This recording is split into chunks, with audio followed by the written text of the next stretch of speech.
Olá pessoal, boa tarde então, todos e todas. Conforme eu tinha prometido na última aula, nessa aula nós vamos tratar sobre alguns problemas que podem ocorrer durante a análise de regressão. Eu gostaria de lhes relembrar a respeito da aula de análise exploratória de dados que nós fizemos na playlist de Introdução ao R. E eu abordei extensivamente esse processo de análise de dados, como é que ele funciona. Ou seja, o primeiro passo, na verdade, seria, conforme nós discutimos, você escrever suas hipóteses, ter suas hipóteses estabelecidas. Isso antes de começar a olhar os dados. Tá? Então, quais são as perguntas que você quer responder, quais são suas hipóteses, tá? Tudo isso são coisas que já devem estar pré-estabelecidas antes de você iniciar a análise de dados. Feita então isso, estabelecidas suas hipóteses, o próximo passo seria fazer uma análise exploratória de dados. Tá? E algumas ferramentas eu forneci naquela aula da playlist Introdução ao R. Análise exploratória gráfica, você pode fazer o cálculo de alguns sumários, por exemplo, média, mediana, moda, intervalo interquantílico, variância. Você pode usar ferramentas gráficas aí como gráfico de dispersão, boxplot, até algumas ferramentas multivariadas como análise de componentes principais. Tudo isso são ferramentas que vocês podem utilizar para identificar problemas nos dados. Tá? Então, antes de iniciar a modelagem, é muito importante que você faça essa análise exploratória prévia para identificar possíveis problemas. Feita então essa análise exploratória, você prossegue então para a modelagem conforme nós vimos nas últimas aulas, tá? Seja aí um teste de T, seja uma análise de regressão simples ou análise que nós veremos mais à frente, como variância, covariância, modelos mistos, enfim. Tá? Agora vem um passo muito importante, tá? Que muita gente negligencia, é o que? A validação das premissas do modelo. Então, uma vez que você tenha feito o seu modelo, o próximo passo, antes de interpretar, você não deve sequer analisar p-valor, tentar interpretar coeficiente, antes de você fazer a validação desse modelo. E a validação desse modelo, basicamente, é você verificar se as premissas do modelo foram atendidas e, 2, se o modelo corresponde aos dados. Tá? Feito, então, essa análise da validação do modelo, e novamente eu estou utilizando aqui validação no sentido de validação das premissas do modelo, verificar se os resíduos do modelo atendem às premissas. Se atende às premissas, se o modelo está ok, se é uma representação pelo menos aproximada dos dados, você pode prosseguir então para a interpretação dos dados, interpretação de p-valores, gerar os gráficos, escrever o artigo, os resultados e assim por diante. Caso não seja verdade, ou seja, se você identificar que há problemas no modelo, tá, agora você deve então retornar para a etapa de análise exploratória, ou seja, tentar identificar por que é que aquele modelo não se adequou aos dados, ou porque os dados não se adequam ao modelo. Será que é porque você deixou de incluir alguma variável importante, alguma variável explanatória? Será que a relação que você modelou ela não representa a relação que ocorre nos dados? Por exemplo, você está tentando capturar uma relação linear, mas na verdade essa relação é quadrática, ou cúbica, ou algum outro tipo de relação não linear. Por exemplo, será que os seus dados vêm de uma outra distribuição, que não a distribuição que você está assumindo, normal? Será que existe algum padrão ali nos dados que você desconsiderou na sua análise inicial? Então, você precisa fazer uma análise exploratória para tentar identificar onde é que está o problema do modelo, tá? Ou dos dados. E aí você pode partir para diversas opções. Por exemplo, você pode, eu estou suspeitando de que na verdade esses resíduos aqui não têm distribuição normal, mas que esses dados na verdade ele deve seguir uma distribuição Poisson, por exemplo. Bom, você pode seguir para uma transformação dos dados, sei lá, uma transformação logarítmica, ou você pode seguir para um modelo linear generalizado com distribuição de Poisson, ou uma binomial negativa, ou você pode, sei lá, de repente você pode até optar por não trabalhar com modelos paramétricos, mas seguir para análises não paramétricas. Enfim, Então é necessária essa etapa de análise exploratória para você então escolher uma metodologia que seja mais adequada para os dados, ou para você fazer uma transformação dos dados, uma adequação dos dados para as premissas do modelo. Tá? Então, feita essas transformações ou a escolha de um novo modelo, você vai repetir todo esse processo que nós já conversamos, ou seja, fez a análise exploratória, decidiu por um dado modelo, por uma dada técnica, obteve o modelo, você não deve prosseguir necessariamente para a interpretação dos resultados. Você tem que voltar para a validação com esse novo modelo que você ajustou. Se essa validação for positiva, se ficar legal o modelo, ou seja, se as premissas forem atendidas, você segue para a interpretação. Se não for atendida, você volta novamente para a etapa de análise exploratória de dados. Tá? Então veja que é um processo cíclico. Tá? Esse processo de escolha de modelo, de transformação, ele é um processo que pode levar múltiplas iterações, até que você chegue no modelo que seja uma representação, pelo menos aceitável, do seu conjunto de dados. Só então você parte para a interpretação desse modelo, dos coeficientes, plotagem dos resultados e a redação do seu relatório. Tá bom? Então a gente vai ver alguns exemplos de como que não seguir esse protocolo, essa abordagem pode levar a erros grosseiros. Tá? O primeiro exemplo que eu vou utilizar hoje, eu vou carregar o pacote Tidyverse. E o primeiro exemplo que nós vamos utilizar está na planilha Iris. Tá? Então, eu trabalhei bastante com essa planilha lá na playlist de introdução ao R. Veja que esses aqui são dados de várias espécies, de 3 espécies de flores, em que o pesquisador ele estudou o comprimento da sépala, largura de sépala, comprimento de pétala e largura de pétala, tá? De 3 espécies diferentes. Então, uma das perguntas que nós poderíamos fazer, sei lá, o pesquisador ele poderia estar querendo testar a hipótese de que o tamanho, o comprimento da pétala, ele é variável em função da largura da sépala. Ou seja, flores que têm largura de sépala maior vão levar ou induzem, ou por algum processo, leva a ter também maior comprimento de pétala. Tá? Então nós poderíamos fazer análise estatística para tentar identificar se essa hipótese é verdadeira. Ou o oposto, pode ser também que ocorra o caso de que flores que têm largura de sépala maior, na verdade tem comprimento de pétala menor, tá? Enfim, então nós poderíamos estar testando essa hipótese, tá? Veja que nesse caso aqui, nós temos uma variável quantitativa, uma variável resposta quantitativa, nossa variável resposta seria petal length, tá? Nesse exemplo hipotético, e temos uma variável explanatória também quantitativa, sepal width. Temos uma única variável explanatória. Então, nós já vimos um tipo de modelo, de modelagem, que é apropriada para esse caso em que nós temos uma variável explanatória, uma única variável explanatória quantitativa, que é a análise de regressão, certo? Então é exatamente isso que nós vamos fazer. Nós vamos criar um modelo a partir da função LM, Linear Model. A nossa variável resposta, então, é petal length, tá? Estou tirando aqui dessa planilha Iris. É petal length. E a nossa variável explanatória é sepal width.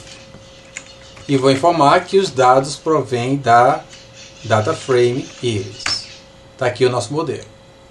Se nós fôssemos desatentos, tá? Como eu acredito ser o caso da maioria, pelo menos com relação a essa importância de checar o modelo, de fazer essa validação do modelo, nós seguiríamos direto para a interpretação dos resultados.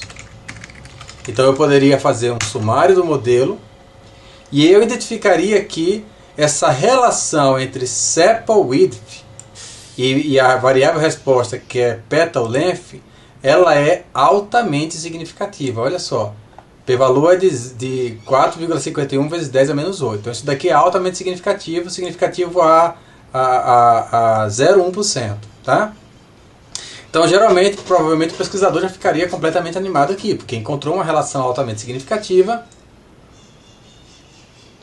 E nós sabemos que existe esse viés na comunidade acadêmica de valorizar resultados significativos mais do que resultados não significativos. Então, aparecer um p-valor significativo, geralmente todo mundo fica empolgado. Tá? E eu quero que vocês aprendam justamente a não confiar em p-valores, tá? A lembrar que você não pode confiar no p-valor se o modelo não é uma boa representação dos dados. Tá? Então, esse p-valor aqui ele só é válido se o modelo ele é válido.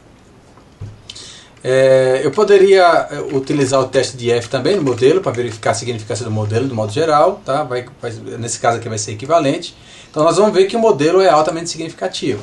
Então novamente, o pesquisador desavisado ele provavelmente ficaria muito feliz, tá? E seguiria para reportar essa relação altamente significativa entre a largura da sépala e o comprimento da pétala. Tá? E as conclusões desse modelo, se nós olharmos novamente os coeficientes, nós vamos ver então que sepal width tem um efeito negativo, ou seja, esse modelo está nos indicando que para cada unidade de aumento em sepal width, na variável explanatória, ocorre um decréscimo de 1.7, 1.73 na média da petal length. Tá certo? Seria essa a conclusão desse modelo. É isso que esse modelo está nos dizendo. Tá? Eu gostaria que vocês fizessem uma pausa nesse vídeo e analisassem esse modelo que eu acabei de fazer aqui e tentem encontrar problemas nesse modelo. O que pode estar errado aqui? Vocês confiariam nesse resultado? Tá? Vocês prosseguiriam e reportariam esse resultado altamente significativo como sendo realmente algo que ocorre na realidade, tá? Nos dados originais, tá? Então façam por favor uma pausa no vídeo e tentem verificar esse modelo, tá bom? Por favor. Ok, então feita essa pausa, vamos ver o que tem de errado nesses dados aqui. Bom, primeira coisa que deveria ter sido feita aqui seria a análise exploratória de dados. Então mais uma vez, vocês não devem confiar cegamente nos resultados de um modelo, de um programa. Tá? O programa ele é burro, ele só faz aquilo que você manda. Tá? Então eu mandei ele fazer essa análise aqui de petal length em função de sepal width. O resultado foi altamente significativo, agora a gente precisa avaliar se essa significância ela faz sentido, ou melhor, se esse modelo aqui ele é realmente uma boa representação dos dados. Então eu vou utilizar o ggplot para fazer uma análise dos dados originais, tá? Antes disso, vamos fazer um plot do modelo, conforme nós aprendemos na aula passada. Se eu fizer um plot do modelo, nós temos aqui que nesse primeiro gráfico, o que nós analisamos na verdade é se existe tendência nos resíduos. O que nós não queremos é que apareçam resíduos agrupados, porque isso é um indício da violação da independência dos resíduos. Tá? E o que eu percebo aqui logo de cara é que parece haver aqui um agrupamento de resíduos, tá vendo? Ó, isso aqui me parece que alguma coisa faz com que esses resíduos fiquem agrupados entre si. E aqui eu tenho um outro agrupamento de resíduos, tá? Então, a princípio isso não é nada, não está claro esse efeito, mas eu começaria a suspeitar de que existe alguma variável explanatória que eu não coloquei no modelo que agrupa esses resíduos e esses resíduos aqui, tá? Então isso aí representa problema. Um outro problema também que eu vejo é o seguinte, lembre que a média dos resíduos é 0. Então o ideal é que esses resíduos estejam aleatoriamente distribuídos aí em torno de 0. Eu observo que não é esse o caso. Você está vendo aqui ó, que sistematicamente esses resíduos aqui são negativos, tá? E sistematicamente esses resíduos aqui são positivos. Então lembrem que se eu sei que esses resíduos pertencem a um grupo, a partir do momento que eu sei que esse resíduo é negativo, a minha probabilidade a respeito desse outro resíduo ser negativo muda, ela se torna muito maior. Tá? Então se você me perguntar, por exemplo, qual a probabilidade de um resíduo pertencente a esse grupo aqui ser negativo, ela é maior do que a probabilidade de um resíduo desse outro grupo. Tá certo? Então mais uma vez, eu vejo aqui um agrupamento de resíduos que para mim é um forte indício aí de que existe alguma variável explanatória que foi omitida do modelo. Tá? Eu vejo padrão dos resíduos. A ideia, novamente, desse gráfico é que nós não devemos identificar padrões dos resíduos. O padrão do resíduo indica dependência, o que é ruim, tá? O que invalida o seu teste de F, por exemplo. O próximo gráfico, nós temos aí uma ligeira variação da normalidade, mas não é algo tão gritante, tá? Eu não ficaria tão preocupado com a normalidade dos resíduos, tá? Poderia até, sei lá, fazer alguma transformação aqui, mas eu não vejo o principal problema aqui como sendo normalidade, tá? Então, com relação ao qqplot, eu não ficaria tão preocupado. Bom, aqui eu já começo talvez a ficar com uma pulga atrás da orelha, porque nós vimos em aulas passadas que essa variação, tá? Que eu chamei de, na verdade, espalhamento, tá? Esse espalhamento dos pontos em relação a essa linha central, ela deve ser constante. Mas na verdade eu observo que os pontos estão de modo geral mais próximos da linha vermelha nessa faixa de valores aqui, enquanto eles estão mais distantes da linha vermelha nessa faixa de valores aqui. Então eu já teria um outro problema aqui, que é de heterogeneidade de variância. Eu já vejo indícios aqui de heterocedasticidade. Então também é uma outra razão pela qual eu não ficaria satisfeito com esse modelo. E por fim nós temos esse gráfico final, que nós veríamos aquelas duas curvas, conforme nós vimos na aula passada, representando a distância de Cook, tá? Não há aqui nenhum problema, não aparece, nem sequer aparecem as curvas, então não existe nenhuma observação que seja muito influente sobre os modelos. Mas então o principal problema que eu identifiquei nesse modelo é indícios de dependência nos resíduos, porque havia padrão nesses resíduos, e indícios de heterogeneidade de variância. Bom, o que eu deveria ter feito antes de ter feito tudo isso, antes mesmo de ter feito o modelo, seria fazer uma análise exploratória dos dados. Então eu deveria pelo menos plotar esses dados para tentar identificar algum problema, tá? Então agora o que eu vou fazer é utilizar o ggplot nessa planilha Iris. Vou dizer então que o meu x deixa eu ver, eu utilizei sepal length como variável explanatória, sepal width, e meu y, que é a variável resposta, é petal length. Mas vamos utilizar um gráfico de dispersão. Eu vou plotar isso daqui como pontos. O que vocês enxergam? Vocês lembram aquele padrão que a gente tinha observado nos resíduos? Olha só esse padrão também aqui nos dados brutos. Ó. Parece que tem um grupo de pontos aqui, tá? Que difere de um outro grupo de pontos aqui. Então, na verdade, existem dois grupos distintos, tá? Agora chama a atenção, bom, se de fato isso daqui é dois grupos, vamos ver como é que ficaria a relação entre sepal width e petal length dentro desses grupos. Então observe, no caso desse conjunto de pontos aqui, ó, deixa eu tentar desenhar isso aqui. Então vamos tentar ver aqui o que é que eu estou querendo dizer na verdade. Observe, o que eu suspeito, com base nesses dados aqui, é que na verdade existe aqui um grupo de observações, e aqui eu tenho um outro grupo de observações. Lembre que o que nós estamos querendo investigar é como que o petal length é influenciado pelo sepal width, tá? Veja que o resultado do nosso modelo que nós fizemos, ele indica que sepal width é negativamente influenciado, ou melhor dizendo, desculpe, que petal length é negativamente influenciado por petal width. Mas olha só, se nós por sepal width, se nós analisarmos esse resultado aqui, eu observo que na verdade parece haver uma relação positiva. Vocês conseguem ver isso, tá? Me parece haver uma relação positiva entre sepal width e petal length. Ou seja, à medida que aumenta sepal width, eu espero que aumente sepal length. É o que os dados estão me dizendo aqui. Enquanto que para esse outro grupo aqui, ó, existe na verdade uma relação praticamente nula, tá vendo? Ó? Praticamente o comprimento da pétala ele é invariável à largura da sépala. Então, o que eu estou vendo aqui como resultado desse modelo, dizendo que é altamente significativo uma relação negativa, não é algo que eu estou observando aqui nesses resultados. Na verdade, me parece ser o oposto. Me parece que, na verdade, existe uma relação positiva, um efeito positivo. Mas por que será que esse modelo fez isso? Será que eu digitei alguma coisa errada? Tá? Vamos tentar investigar então.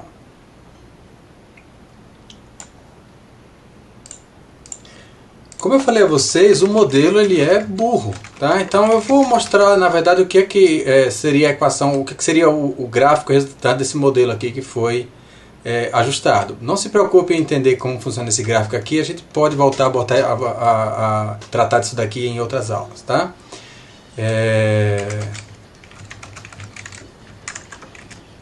Mas olha só, foi essa aqui a equação que nós ajustamos. Então, na verdade, o modelo fez o que você mandou ele fazer, tá? Ele está desconsiderando o fato de que existe um agrupamento dos pontos aqui, tá? Então, se você desconsiderar isso daí, parece haver uma relação negativa, tá?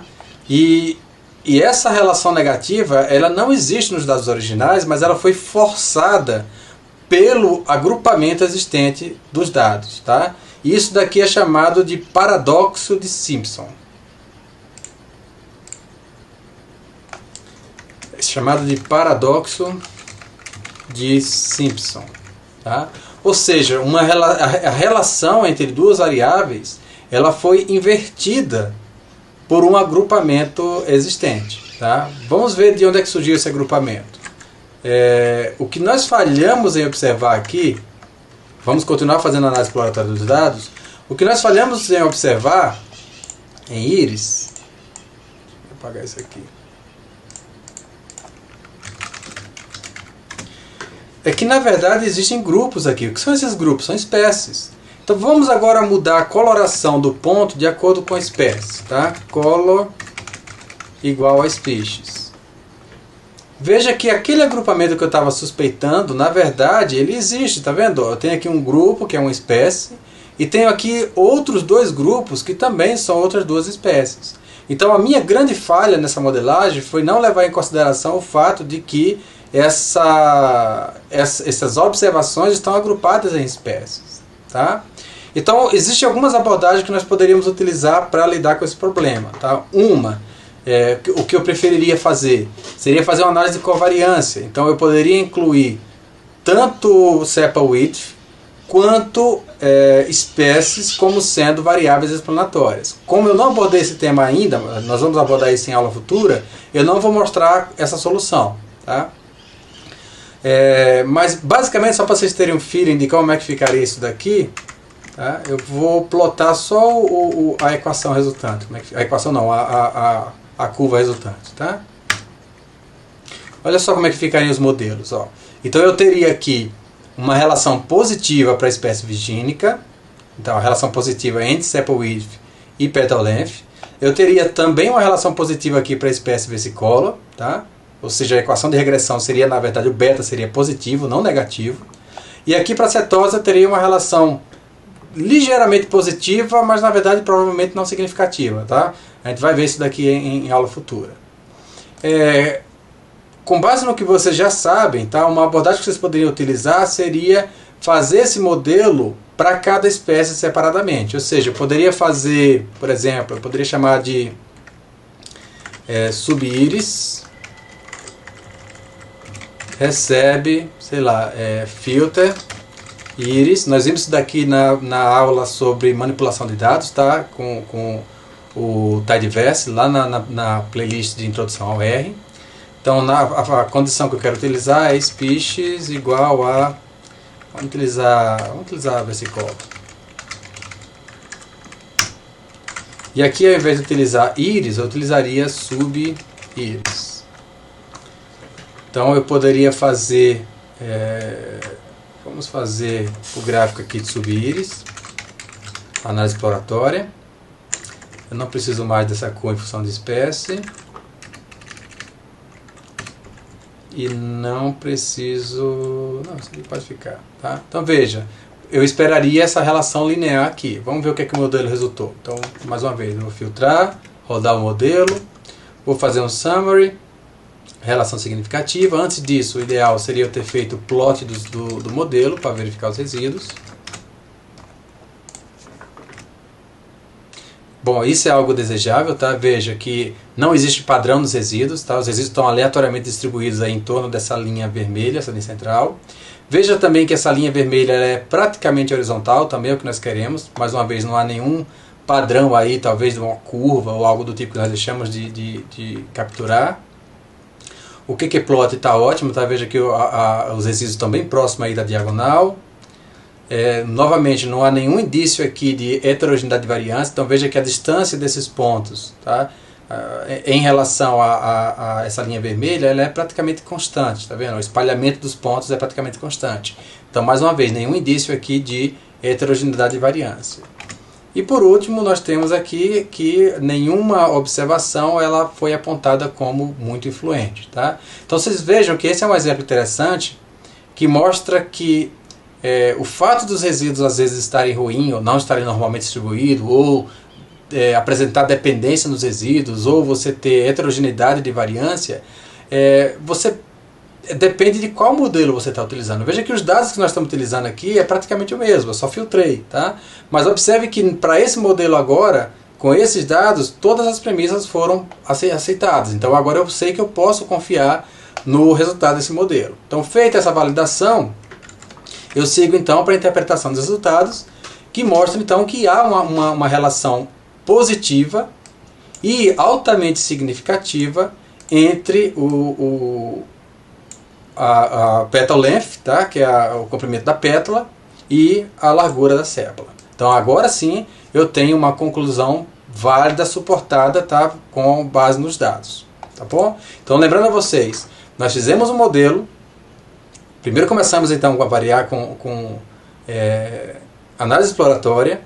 Já vimos então onde é que estaria o potencial problema, fizemos o modelo, identificamos que havia problema nesse modelo, refizemos a análise exploratória e com base nisso decidimos utilizar uma outra abordagem. Veja que eu não transformei os dados, não removi outlier, tá? Eu simplesmente decidi fazer a análise agora de regressão dentro de cada espécie separadamente.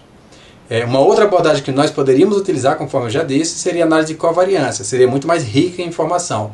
Mas eu não quero mostrar essa ferramenta agora porque nós não tivemos essa aula ainda. Tá?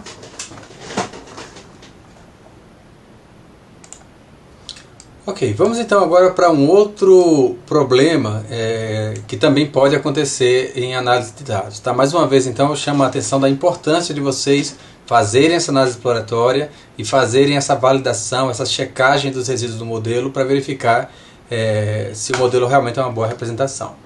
Para isso, então, eu vou utilizar uma simulação que eu já escrevi aqui, deixa eu ver essa simulação aqui. Eu não vou explicar a simulação agora, tá? Mas vou deixar esse script disponível para vocês reproduzirem o que eu estou fazendo aqui. Então a ideia basicamente é gerar um conjunto de dados. Deixa eu rodar isso daqui.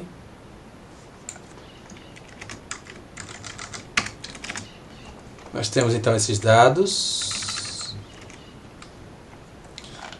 O que nós temos aqui na verdade seria concentração de um dado elemento, sei lá, no solo, em função do pH. Tá? Então a pergunta que nós queremos responder é como o pH do solo influencia a concentração, como e se, tá?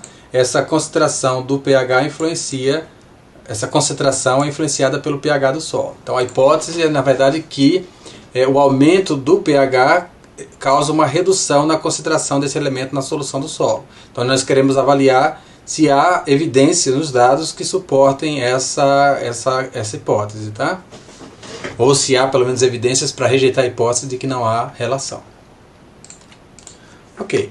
Então, conforme nós já conversamos, o primeiro passo para fazer esse tipo de análise é fazer a análise exploratória. Antes da modelagem é fazer a análise exploratória. Quando eu faço a análise exploratória, veja que o que a maioria das pessoas observaria é, olha, tem um outlier aí, eu acho que você deveria remover esse outlier. Tá? E esse é um exemplo de por que nós precisamos ser criteriosos em remoção de outlier. Nem sempre outliers, tá, dados discrepantes, eles devem ser removidos. Tá? Existem, às vezes eles são características dos dados e você, na verdade, deve mantê-los. Tá? Mas digamos que, após feita essa plotagem, eu plotei então os dados, utilizei aqui no eixo X o pH do solo e no eixo Y eu plotei a concentração do elemento. E identifiquei que tem um ponto aqui que está muito acima dos demais e aí optou-se, tá? Vamos dizer que seja a análise que comumente se faz, considerou-se isso aqui como sendo outlier, então nós vamos excluir todos os pontos que têm concentração maior do que 0,02, por exemplo, tá? Porque nós consideramos que isso aqui é um outlier. Então o que é que eu vou fazer? Dados filtrados, vai receber filter, dados, e eu quero remover, eu quero utilizar somente aqueles que a concentração for menor do que 0,02. Tá? Então isso aqui agora vai ser dados filtr. E veja que eu tenho que essa concentração, eu tenho agora os dados aqui, tá? Eu removi aquela observação. Mas alguém pode dizer, não, mas peraí, eu acho que na verdade essas 4 observações também são outlier. Não, tudo bem, você acha que é? Então tá. Então vamos agora fazer o seguinte. Vamos excluir todas as observações que tem média, que tem valor de concentração acima de 0,005. Tá? Então eu só quero pegar aquelas que a concentração for menor do que 0,005. E aí a pessoa pode olhar e não, agora estou satisfeito, agora a gente pode seguir na análise. Tá? Eu não faria isso, tá? Mas vamos lá, vamos prosseguir com a análise. Então o modelo recebe LM, a nossa variável resposta é a concentração, a nossa variável explanatória é o pH, e os dados, né, data é dados field, que são aqueles que foram removidos outliers. Tá? Vamos fazer um plot de modelo e vamos verificar o que acontece. Olha só, primeira coisa, tá? Vocês veem aqui que, não sei se isso está fácil de vocês conseguirem enxergar, mas a linha pontilhada aqui do zero, ela está passando aqui, ó. Então veja, todos esses resíduos aqui estão acima da média, todos esses estão acima da média de zero, esse aqui todos estão abaixo de zero, todos abaixo de zero, tem vários resíduos aqui um atrás do outro, e todos aqui estão abaixo de zero. Então o que eu vejo logo de cara aqui é que existe uma tendência nos resíduos, tá? E isso pode validar o modelo, ok? Aqui também, tá? Então veja que há uma evidência bem clara aqui de tendência nos resíduos e isso me deixa bastante incomodado com esses dados, tá? Para mim isso mostra que o modelo não capturou corretamente a relação entre o pH e a concentração do elemento, tá? Então eu já teria uma razão para não confiar nesse modelo.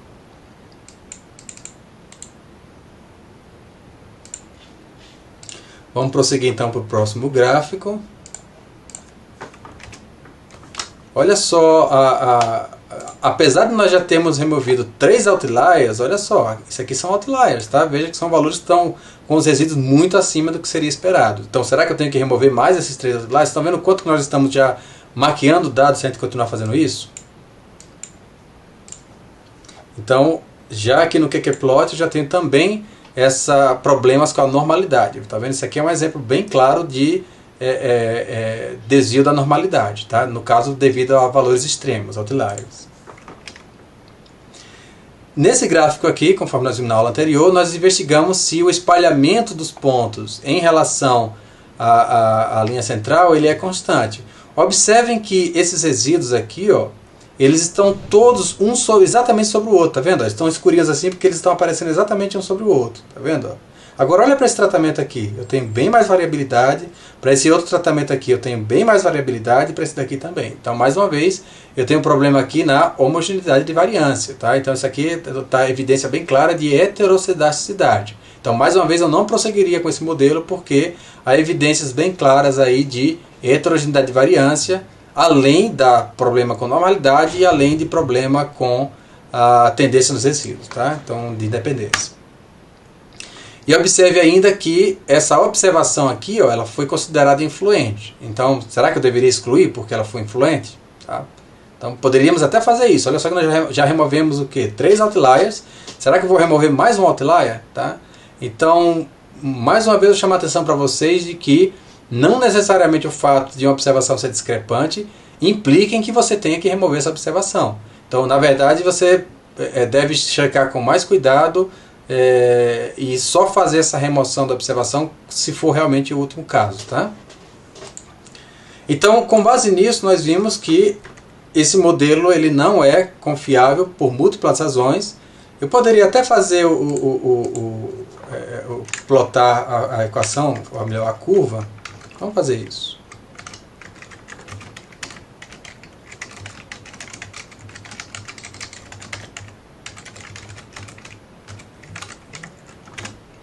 Tá? Então veja que, olha, realmente essa curva aqui está muito furada. Compara os pontos originais, tá, e ao modelo. Veja que o modelo está completamente fora, tá vendo? Ele subestima esse daqui, superestima essas três e subestima essas daqui. Tá? Então, ou seja, o modelo é uma péssima representação do conjunto de dados. Então significa que eu não posso analisar esses dados? Que na verdade isso daqui não dá para aplicar a equação de regressão? Não. Tá? Então quando nós temos esse caso, vamos voltar para os dados originais, sem eu ter feito essa filtragem aqui. Tá? Ou seja, sem remover nenhum outlier.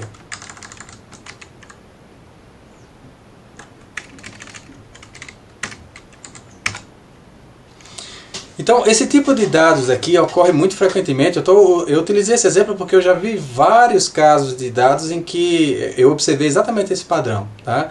Em que você tinha dados aí com variação muito grande, você tinha algumas observações com variação bem pequena, outros tratamentos com variação enorme.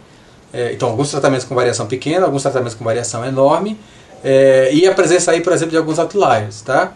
Então, uma boa abordagem que vocês podem utilizar para esse conjunto de dados, para esse tipo de dados, é utilizar transformações. Tá? Então, nesse caso aqui, por exemplo, eu poderia tentar uma transformação de raiz quadrada. Vamos ver como é que ficaria raiz quadrada.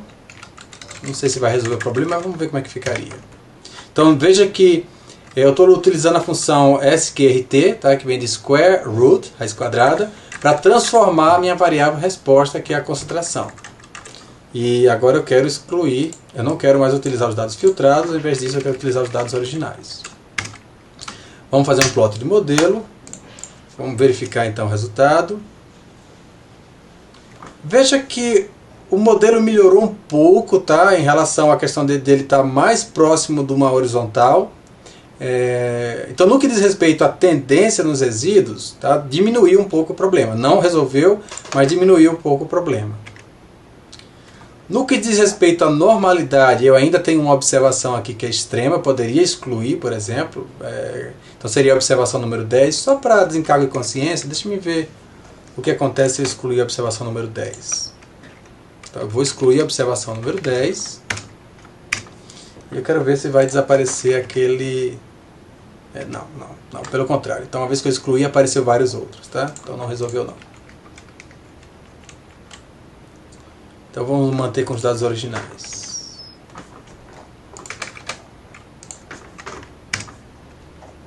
Quer dizer, os dados com a raiz transformada a raiz quadrada. Tá? Então mais uma vez, nós temos aqui que houve melhoria, a raiz quadrada melhorou um pouco essa tendência nos resíduos, mas nós temos aqui um outlier enorme. Tá? Então isso daqui é um desvio de normalidade inaceitável. Tá? A gente não pode aceitar que isso daqui tem distribuição normal, uma vez que você tem um outlier um valor tão extremo. Com relação à heterogeneidade de variância, melhorou um pouco. Veja que agora esse tratamento aqui eu ainda tinha anteriormente uma variabilidade bem maior do que os anteriores, mas nesse último tratamento aqui não resolveu, tá vendo? Então eu não aceitaria aqui a premissa de homogeneidade de variância, porque nesse tratamento aqui eu tenho uma variância muito maior do que nos demais. Tá? Então não resolveu o problema de heterogeneidade de variância. E nós temos aqui uma variável influente, ou seja, eu não posso prosseguir nesse modelo porque praticamente a equação está sendo determinada por essa observação aqui, a número 10. Então a raiz quadrada não resolveu. Tá? Poderia tentar uma transformação log. Em vez de utilizar a raiz quadrada, eu poderia tentar fazer uma transformação log. Vamos ver o que acontece. Então mudei aqui de raiz quadrada para log. Vou plotar o modelo. Vamos ver então. Então, ó, com relação à tendência no resíduo, veja que ela praticamente desapareceu por completo, tá vendo? Ó? Veja que os resíduos agora estão praticamente aleatoriamente distribuídos em torno dessa linha horizontal aqui, 0, tá vendo? Ó, tem essa linha 0 aqui. E com exceção desse tratamento aqui, que está ligeiramente acima da média, mas de modo geral, eu fico satisfeito com a questão de tendência de resíduo. Não vejo tendências claro aí nos resíduos em relação a essa linha 0 aqui. Tá? Então, me parece que a transformação logarítmica melhorou muito esse gráfico aqui no que diz respeito a tendência nos resíduos. Tá? Eu não vejo tendência nos resíduos. Vamos para o próximo gráfico. olha só, tá? Com relação à distribuição normal, melhorou também drasticamente. Tá? Então eu vejo agora que esses resíduos estão bem próximos aqui dessa linha diagonal, e para mim essa variação aqui é aceitável, ela não é suficiente para nós rejeitarmos de que esses dados têm distribuição normal. Então eu aceitaria a premissa da normalidade. Esse gráfico aqui então que a gente avaliaria a questão da homogeneidade e variância, observem que esse espalhamento dos pontos, ele também é praticamente constante aqui ao longo de toda essa linha, tá certo? Então mostra que também essa transformação logarítmica corrigiu o problema que nós tínhamos de heterogeneidade e variância. Então nós vimos que essa transformação logarítmica eliminou o problema de dependência dos resíduos, ou diminuiu drasticamente, tá? Eliminou ou diminuiu drasticamente o problema que nós tínhamos de normalidade, de desvio de normalidade, e eliminou ou diminuiu drasticamente, eu posso dizer que eliminou aqui nesse caso, a heterogeneidade de variância. Então, nesse caso aqui eu vejo que o espalhamento em relação a essa linha central, ele é praticamente constante, me indicando que não há problema com heterogeneidade de variância. Tá? E veja que nenhuma observação apareceu como influente. Então observem, eu não excluí nenhum outlier, tá? Eu mantive os dados originais, apenas fiz a transformação logarítmica, e isso corrigiu todos os problemas que nós tínhamos observados anteriormente. Tá? Se eu fizer, então nós fizemos o plot do modelo, se eu fizer um summary, eu observo então que essa relação entre pH e nossa variável resposta, que é a concentração, ela é negativa e altamente significativa. Tá? Ok, eu não vou gerar o gráfico. Deixa eu ver se eu deveria gerar esse gráfico. Pode ser, vamos gerar esse gráfico aqui para a gente ver. Tá? Então o que eu vou fazer é o seguinte, eu vou gerar dados, deixa eu chamar de fit, tá? Valores ajustados, recebe predict do modelo.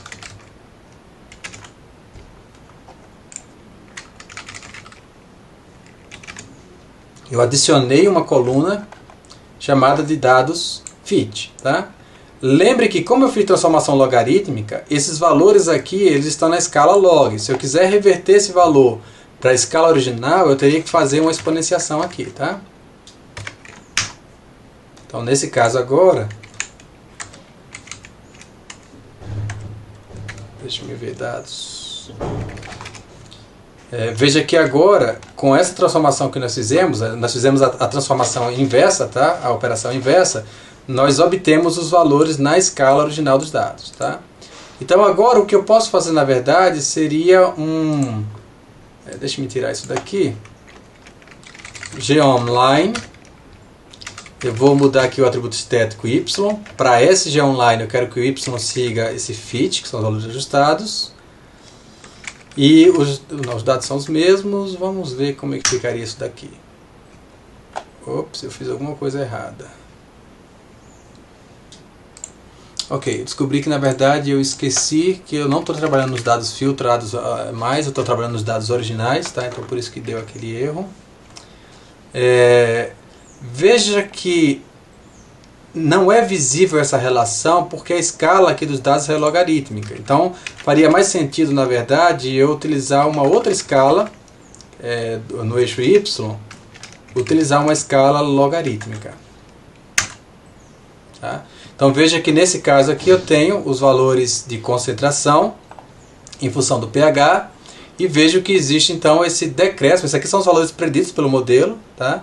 E veja que o modelo ele é uma representação, uma aproximação relativamente boa dos dados originais, tá vendo? Então, baseado nisso daqui, eu teria confiabilidade, eu poderia confiar nos resultados obtidos.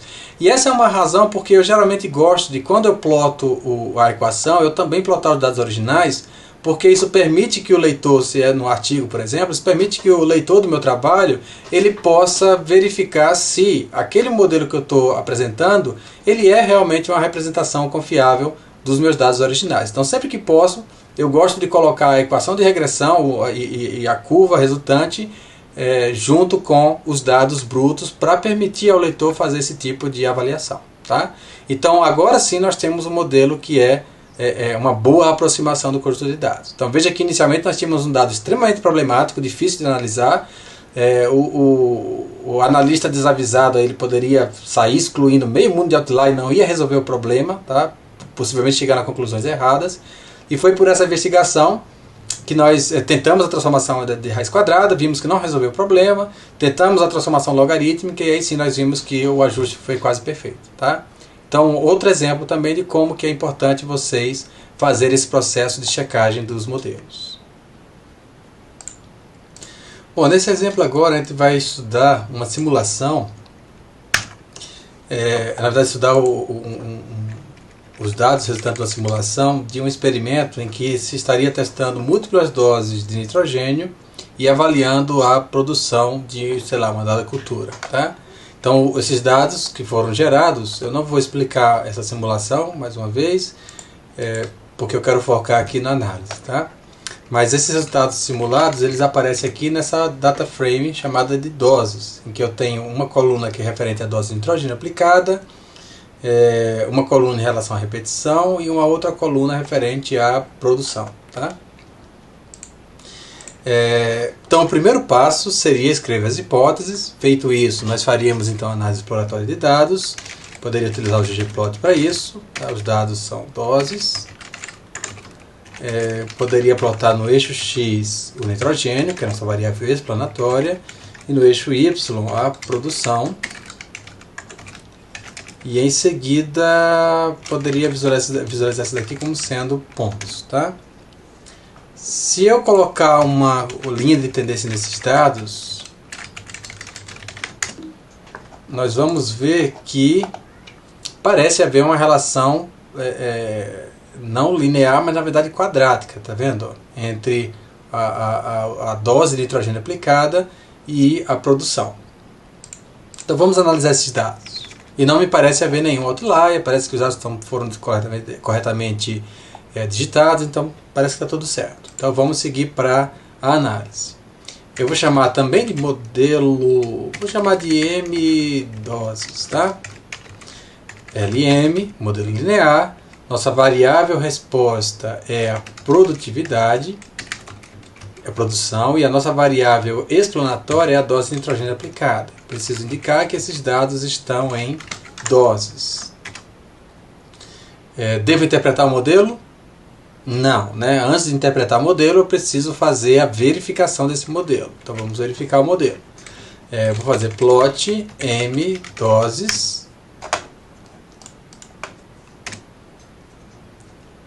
Ok, bom. Aqui é o zero, tá vendo? Aqui é o zero. Então, observem, tá, o valor zero. Lembre que os resíduos devem estar aleatoriamente distribuídos em torno de zero. Tá? Mas observe que, na verdade, ó, eu tenho um grupo de resíduos aqui que está abaixo de zero, esses aqui também estão relativamente abaixo de zero, esses aqui estão acima de zero, esses aqui estão predominantemente acima de zero. Tá? Além disso, ó, eu vejo que essa linha de tendência dos resíduos, ó, ela indica um padrão que eu deixei de capturar nos dados. Tá?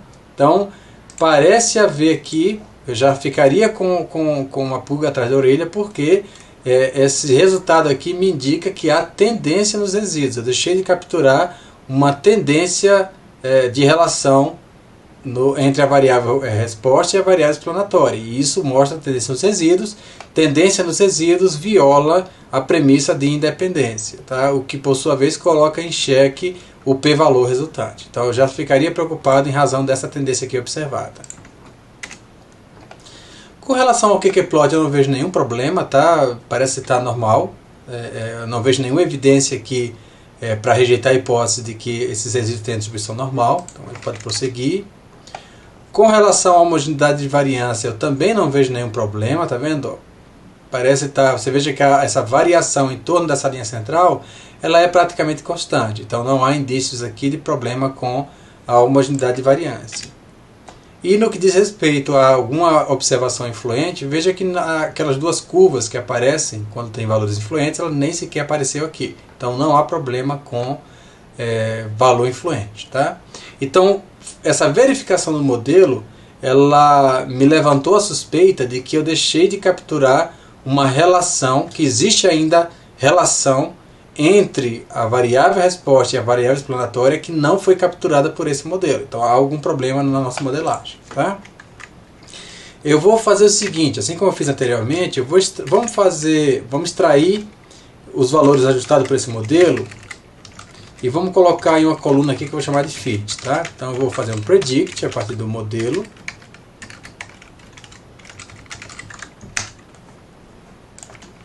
Veja então que eu tenho... Não, perdão, gente, eu fiz uma confusão aqui. A nossa data frame é doses. Tá?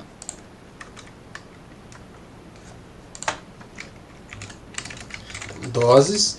Veja que eu adicionei uma coluna chamada de fit, que ela contém o valor ajustado pelo modelo para cada valor de n, tá? Da variável explanatória. Então eu posso fazer um gráfico disso aqui, ggplot, doses, mais, vou colocar x como sendo n, e y eu vou colocar o fit, geonLine. Então veja, esse daqui foi o modelo ajustado, tá vendo? Ele é uma reta. Opa, mas espera aí. Eu tinha visto na análise exploratória que na verdade essa relação era quadrática, não era uma reta. Então pode ser por isso que o modelo está predizendo errado. Tá? Vamos plotar os pontos originais para ver como fica. GeoPoint, eu vou mudar então o atributo y, estético y, para ser o valor de produção. Então, ó, essa linha aqui é o modelo, as predições do modelo, e esses pontos aqui são as observações originais. Então eu vejo que na verdade esse modelo ele está errando, tá? Veja que aqui ele está superestimando o valor da produção para essas observações aqui, ó. E ele está subestimando, veja que o valor predito está abaixo dos valores reais, tá? Sistematicamente abaixo. Então ele está subestimando o valor da produção nessa porção aqui do gráfico. Tá? E novamente aqui, o valor predito está superestimando o valor observado. Tá? Então isso mostra a tendência clara dos resíduos, que pode ser eliminada se nós utilizarmos uma equação quadrática, ao invés de utilizarmos uma linear. Tá? Então vocês entenderam qual que é o problema desses dados aqui? Eu forcei uma relação linear, mas na verdade essa relação é quadrática. Então isso gerou uma tendência nos resíduos que nós precisamos eliminar para poder confiar no resultado, nos supervalores. Então existem duas maneiras aqui principais como você poderia incluir um termo quadrático nessa equação de regressão. Eu vou fazer pelas duas maneiras. Tá? Uma maneira seria utilizando uma transformação aqui direta no N. Então eu tenho aqui o termo do nitrogênio original, ou seja, isso aqui seria o termo linear, e aqui eu teria o termo quadrático, eu estou elevando o N ao quadrado. Tá? Eu tenho que colocar esse I aqui para indicar que eu vou fazer uma transformação na variável explanatória. Então nesse caso eu tenho um termo linear, nitrogênio, e tenho um termo quadrático aqui para o nitrogênio. Tá? Se nós fizermos isso, e plotarmos aqui o modelo, nós vamos verificar agora que se isso daqui for, isso daqui é na verdade o zero, tá vendo? O que nós vemos é que essa linha vermelha ela é praticamente horizontal, em torno aqui de zero, e não há nenhuma evidência resultante aqui, restante de tendência nos resíduos. Então, com essa inclusão do termo quadrático, nós eliminamos aquela tendência que nós observamos anteriormente nos resíduos. Tá? Vamos ao próximo gráfico. Qqplot, tá? Até poderia ficar preocupado com essa observação aqui. Eu vou fazer o Qqplot, mas veja que seria uma única observação e também não há um desvio tão grande em relação à linha diagonal. Então eu também ficaria tranquilo em relação à normalidade. Tá? Eu não vejo aqui o motivo para se preocupar. Mas a gente pode fazer o Qqplot utilizando a função do pacote car. Com relação ao espalhamento dos resíduos também, eu não vejo nenhum problema aqui evidente de heterogeneidade de variância, ou seja, alguns resíduos estarem mais próximos, mais concentrados em torno dessa linha vermelha em relação a outros resíduos. Então, também não há problema de heterogeneidade. E veja que com relação variável, observação influente, também não há nenhuma evidência de que alguma observação afete de maneira demasiado o modelo. Então, a inclusão desse termo quadrático parece ter resolvido o problema da tendência nos resíduos. Tá? Então, essa é uma maneira de incluir o termo quadrático. Uma outra maneira, que eu também gosto de utilizar, é utilizando a função poly. Tá? Você pode utilizar, então, eu quero criar um polinômio a partir da variável nitrogênio de segundo grau. Tá? Então, nesse caso, o resultado é exatamente o mesmo do anterior. Tá? Nós vamos observar que o resultado é o mesmo, tá vendo? Os mesmos gráficos. A única diferença aqui é que esse polinômio é ortogonal, mas não vem ao caso agora a gente entrar nesses detalhes. Tá? Então, veja que nós resolvemos o problema da tendência nos resíduos, então agora eu posso confiar no summary, posso fazer, na verdade, uma nova do modelo para obter o teste de F, e vejo então que esse termo aqui do nitrogênio, o polinômio do nitrogênio, ele é altamente significativo. Tá? Então indica que realmente há evidências para nós rejeitarmos a hipótese de que não tem relação entre a dose de nitrogênio aplicada e a produção da planta. Tá? Usando o raciocínio inverso, a gente poderia considerar que é significativo o efeito do nitrogênio. Se nós fizermos um summary de M doses, nós vamos agora obter o valor do teste de T, tá, para cada coeficiente. Tá? O intercepto geralmente a gente não interpreta, que não faz sentido. Nós temos aqui que o termo, tá vendo? Poly N2, esse aqui é o termo que nós colocamos, e ele coloca aqui o primeiro termo, tá, desse daqui, que é o termo linear. Então o primeiro termo desse polinômio é o linear, o segundo termo desse polinômio é o quadrático. Então veja que o primeiro termo ele não é significativo, tá vendo? O termo linear não é significativo. Enquanto o segundo termo, que seria o quadrático, ele é significativo. Algumas pessoas perguntam, mas isso significa que eu devo excluir da equação esse primeiro termo linear? Não, tá? Sempre que vocês têm termos polinomiais em uma equação de regressão, você não interpreta a significância dos termos de menor ordem. A partir do momento que o termo de maior ordem foi significativo, você não deve interpretar a significância dos termos de menor ordem. Isso vai gerar uma série de confusões desnecessárias. Tá? Então, basicamente, aqui nós temos que esse efeito do N, que é importante incluir esse efeito quadrático do N, ele foi significativo, tá? E nós não interpretamos aqui esse primeiro termo porque ele é de menor ordem em relação ao segundo termo, de segunda ordem. Tá? Então, fizemos a interpretação, vocês podem até fazer a equação. Como é que ficaria essa equação aqui? Nós temos que a equação seria y, ou produção, que é a nossa variável resposta, ela vai ser igual ao intercepto, 106,95, mais 10,990 vezes o valor de nitrogênio, mais menos 38,418, tá? Peguei daqui, o termo quadrático, vezes N2, tá? Vezes N ao quadrado. N ao quadrado. Então, basicamente, seria essa aqui a sua equação de regressão. Tá? Intercepto mais o termo linear vezes N, menos o termo quadrático, nesse caso aqui menos porque ele é negativo, tá? Menos o termo quadrático, que seria o N elevado ao quadrado. Então, essa aqui seria a equação resultante da regressão. Se nós fôssemos plotar esse modelo aqui,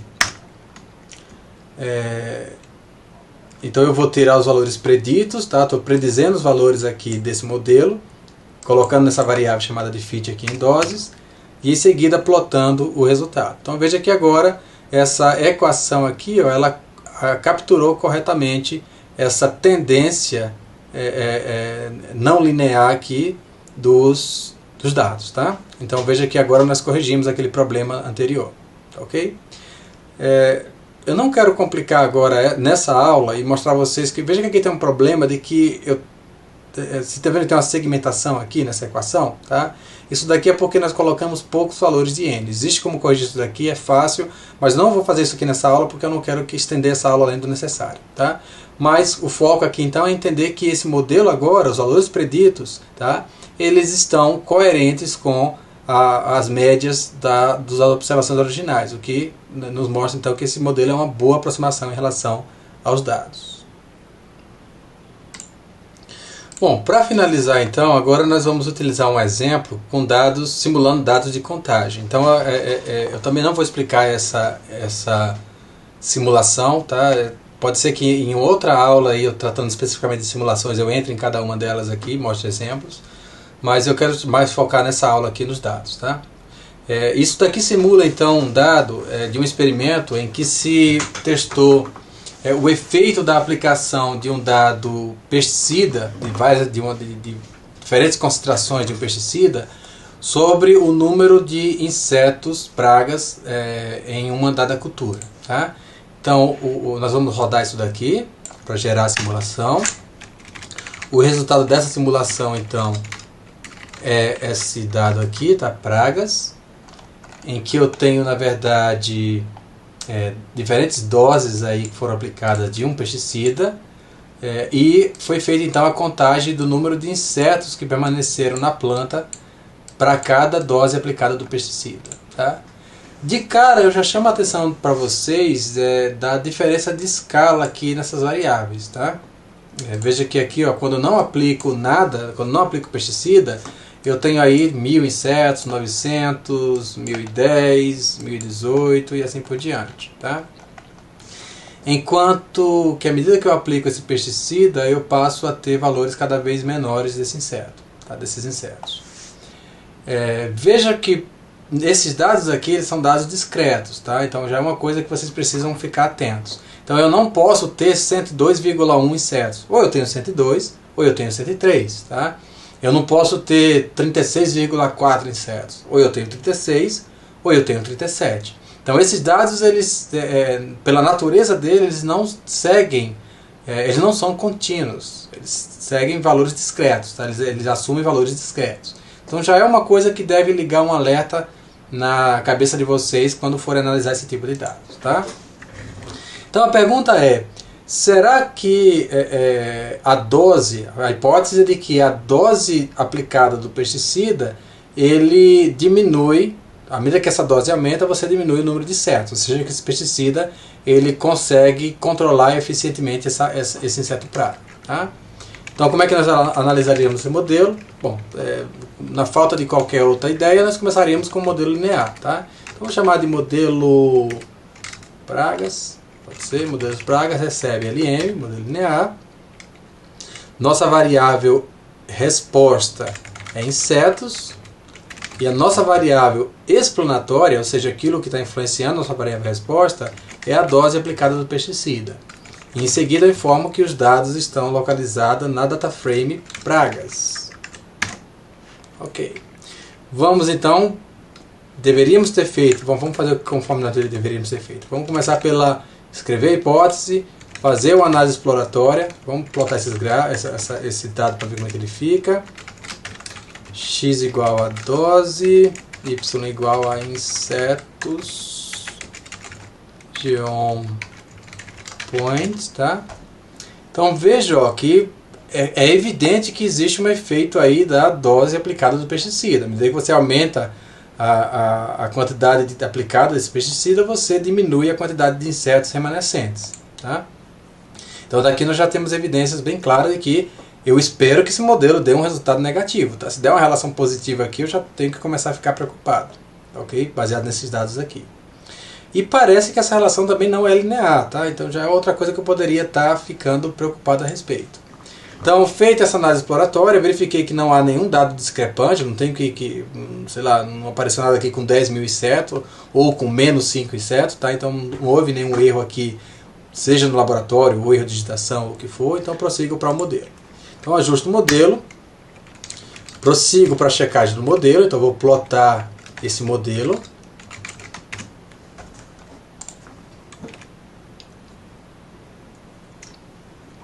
E aqui é um exemplo bem claro do que você não quer ver nesse gráfico. Tá? Então, mais uma vez, aqui está o zero. Tá? E observe que existe uma tendência bem clara aqui nos resíduos que não foi capturada por esses dados. Tá? Então, já de cara, por esse gráfico aqui, eu já não prosseguiria com esse modelo. Tá? Esse modelo está completamente furado, eu não prosseguiria com esse modelo. Mas vamos prosseguir para outros gráficos. Você vê aqui também que a normalidade aqui está péssima, tá vendo? Você vê que ele não está seguindo essa diagonal aqui, e você tem esse fato de que os dados parecem, também que ele não assume valores contínuos, tá? Você tem esses espaços aqui que indicam aí valores discretos. Então eu ficaria preocupado com esses dados aqui. Então normalidade não checa, eu não prosseguiria com a premissa de normalidade. Heterogeneidade de variância, aqui eu não vejo nem... Bom, a gente poderia até ver o seguinte, você vê que esses pontos aqui estão todos uns sobre os outros, tá vendo? Todos bem próximos dos outros, enquanto que aqui você tem um distanciamento maior. Então eu ficaria com a pulga atrás da orelha em relação à heterogeneidade de variância, mas não é o problema maior nesse conjunto de dados. O principal seria o problema com a dependência dos resíduos, que já daí eu descartaria esse modelo. Tá? Então, não vou nem analisar, não tem nenhuma variável influente, nenhuma observação influente, tá? Mas já com base na dependência dos resíduos, eu nem vou fazer a interpretação dos coeficientes. Eu vou voltar, tentar mudar o modelo para adequar aos dados. Então talvez o que eu deveria ter feito, será que se eu colocar um polinômio aqui de segunda ordem, eu consigo capturar aquela relação? Vamos tentar. Então eu mudei o modelo, tá? Veja que agora, ao invés de colocar uma relação linear, eu estou tentando uma relação quadrática. Veja que esse modelo quadrático não melhorou em nada, tá vendo? O modelo, tá? Continuou péssimo. Olha só que ainda restou bastante. Aqui está a linha 0, tá? O zero dos resíduos.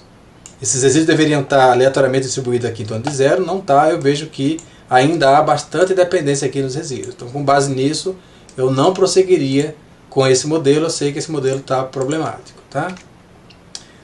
Normalidade também, mesmo problema, tá? Não aceitaria a premissa de normalidade. Heterogeneidade de variância, parece que piorou o fato de eu ter adicionado o polinômio de segunda ordem, tá? Então não melhorou. Mas não teve problema aqui com valores influentes. Sei lá, poderia colocar uma terceira ordem, vamos pegar um cúbico agora. Vamos tentar ver o que acontece. Melhorou um pouco, mas não resolveu. Ainda os dados têm bastante tendência aqui nos resíduos, tá vendo? Então eu não aceitaria esse modelo, porque os resíduos não são independentes, tá? E com base nisso eu não posso confiar naquele teste de F. Melhorou um pouco a questão da normalidade, então eu acho que estaria aqui no limite, mas o maior problema aqui não é a normalidade, é a tendência dos resíduos. Melhorou um pouco também a questão da heterogeneidade de variância, tá? E não há nenhuma observação influente, então houve uma melhoria no modelo, mas ainda não é um modelo aceitável. Poderíamos tentar uma transformação, será que nós fizéssemos aqui raiz quadrada?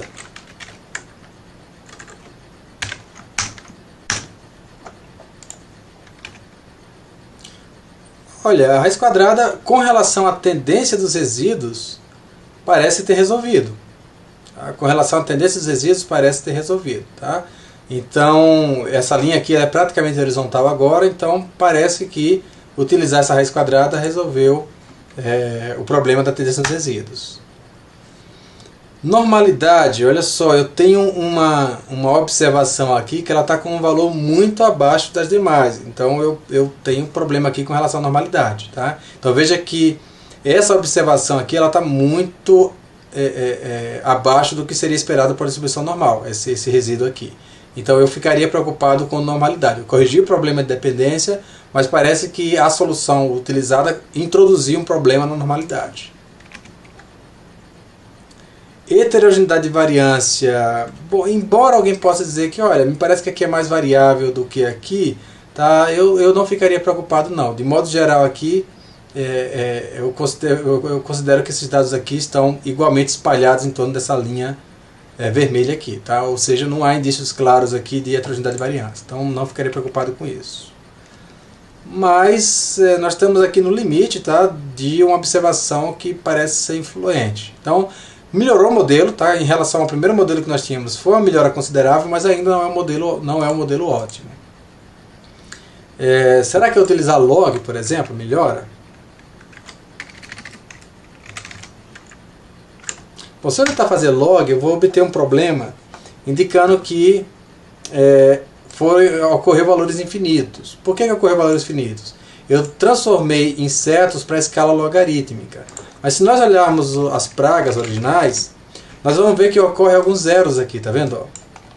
E isso aqui vai gerar problema porque o log de zero é infinito, não é definido, tá? Então eu não posso fazer log de zero.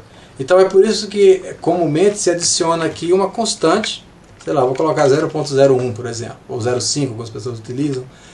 Se introduz uma constante, porque essa constante, quando adicionada a zero, vai fazer com que os zeros não sejam zero, tá? E isso vai eliminar essa dificuldade para transformar em log.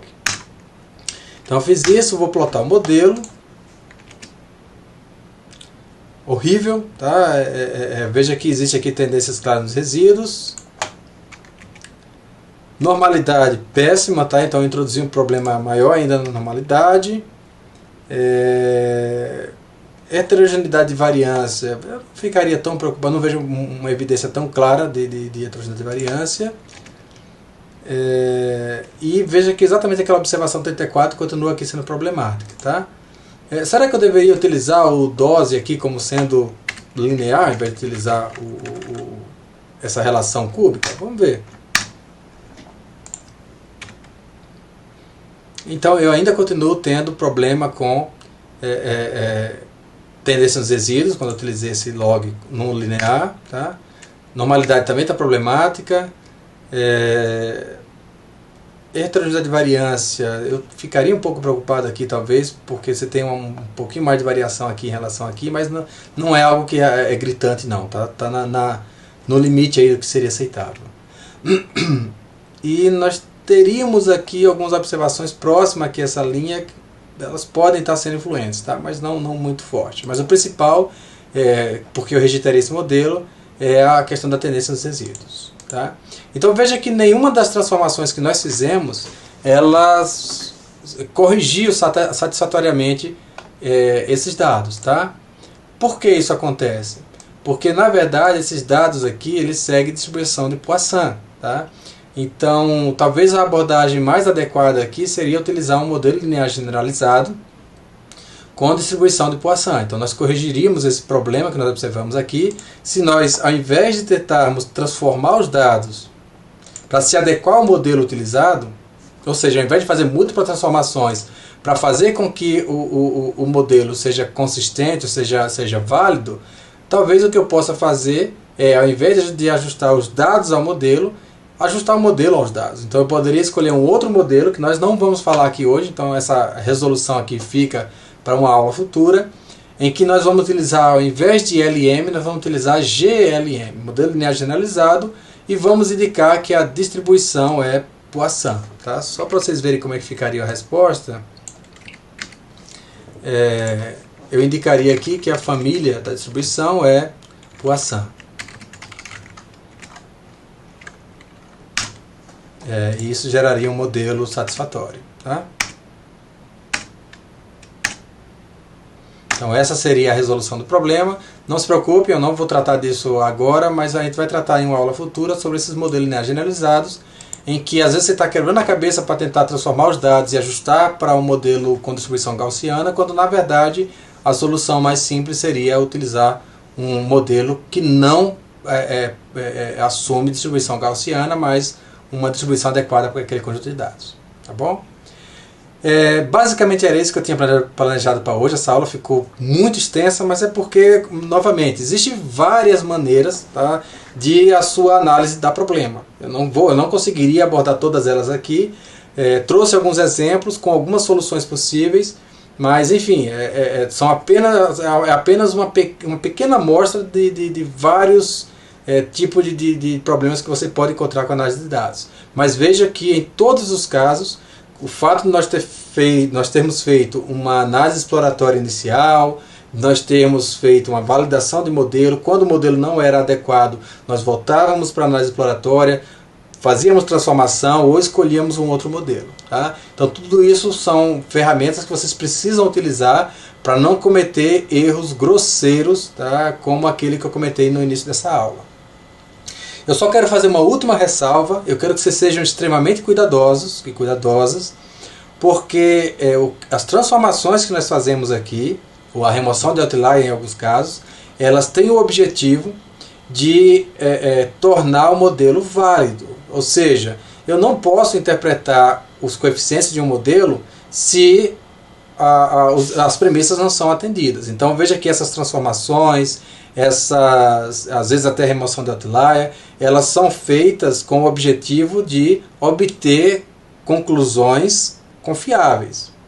Agora, o que é inadequado, o que é incorreto, o que é antiético, é você manipular os seus dados, chama isso de maquiagem de dados, você remover observações, você fazer transformações com o objetivo de obter a resposta que você quer. Tá certo? Isso é má conduta científica e vocês precisam ter muito cuidado em relação a isso. Então, o que eu peço a vocês, e é o que nós vemos aí sendo tratado em vários periódicos importantes, extrema transparência no que vocês fizerem. Tá? Então, se vocês precisarem fazer transformação, indiquem essa transformação no material e método do seu artigo. Se vocês precisam remover outlier, indique quais outlier você removeu ou quantos outlier você removeu. E se for possível, coloque lá como material suplementar como ficaria a sua análise com e sem os outliers. Tá? Então veja que existem vários pontos aqui que depende, que é inevitável haver escolhas pelo usuário. Você vai ter que escolher uma transformação, ou você vai ter que escolher um outro modelo mais adequado quando o seu modelo não é adequado. Você não tem como você definir a priori qual modelo você vai utilizar e prosseguir com esse modelo mesmo que as premissas não tenham sido atendidas, porque nesse caso as suas conclusões são erradas. Por outro lado, um outro extremo negativo seria você testar tudo e ficar com as opções que deu a resposta que você queria. Isso é má conduta científica, não façam isso, por favor. Tá bom? Então eu peço a vocês que sejam transparentes. Se precisar fazer algum tipo de transformação, se durante essa etapa de análise exploratória vocês precisarem eliminar alguma observação, porque é outlier, vocês devem apresentar na metodologia do seu artigo, da sua tese, da sua dissertação. Vocês precisam apresentar as bases lógicas que vocês utilizaram para fazer essa transformação ou essa exclusão, tá?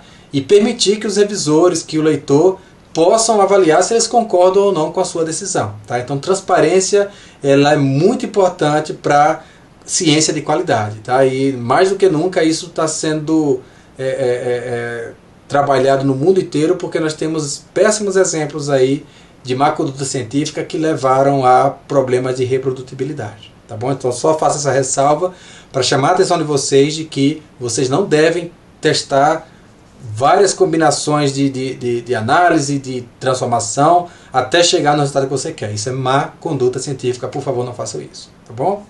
Muito obrigado mais uma vez. Eu peço a vocês que, por favor, comentem aqui, aqui embaixo o que vocês acharam da aula, se foi útil, se alguma coisa eu deixei passar, ou se eu fui muito rápido em algum tema e ficou confuso. Enfim, eu acho que esse feedback é muito importante para modelar as aulas futuras e torná-las mais aproveitáveis para você e para mim, tá bom? Muito obrigado mais uma vez e nos vemos na próxima aula.